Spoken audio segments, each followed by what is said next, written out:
پاکستان کے کونے میں ایک شیعہ بھی باقی رہے گا، یزیدیت کی جرت نہیں ہے کہ وہ حسینیوں کا رستہ روکے۔ یہ ہمارے ایمان کے سوال ہے۔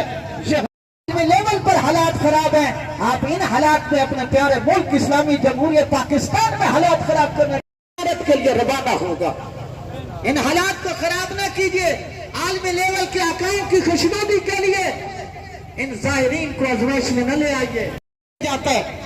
یہ زندگی میں ہم نے پہلی بار دیکھا ہے کہ ظاہرین کے لیے کہا جائے کہ آپ بائی روڈ نہیں جا سکتے۔ نہیں میرا محترم، کہ یہ کوئی سیاسی بات نہیں ہے کہ جس پر کسی طرح کا کوئی کمپرومائز ہو جائے۔ یہ ہمارے مذہبی، ہمارے نظریہ، محبت اور عقیدت کی بات ہے۔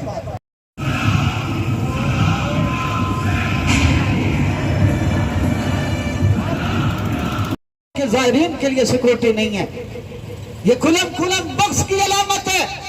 یہ ملک اتنا کمزور نہیں ہے جتنا بنایا جا رہا ہے۔ ہم تو پوری دنیا میں فخر کرتے کے لیے روانہ ہوگا۔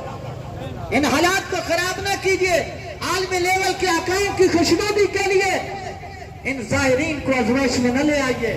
جو محرم الحرام گزرا ہے، اس میں ہمارے ساتھ جتنے بھی یہاں پر سالار حضرات کھڑے ہوئے ہیں جو زائرین کو لے کر جاتے ہیں، جو اس مقدس سفر پر جو ہے زائرین کو لے کر جاتے ہیں، ہم میں سے کسی نے بھی کوئی احتجاج اس لیے نہیں کیا تھا کہ انٹرنیشنل حالات ہمارے سامنے تھے۔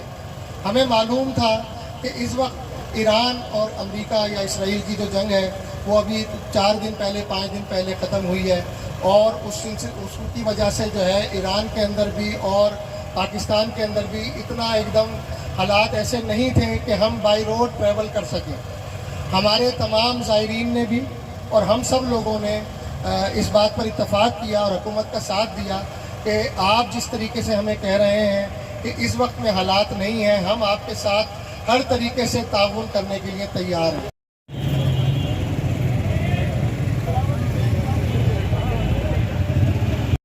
کہتے کہ یہاں پر آج اس سال پروگرام نہیں ہوگا، سیکورٹی پرابلم ہے، تو جو حسین ابن علی کے زائرین نظر آئے ہیں۔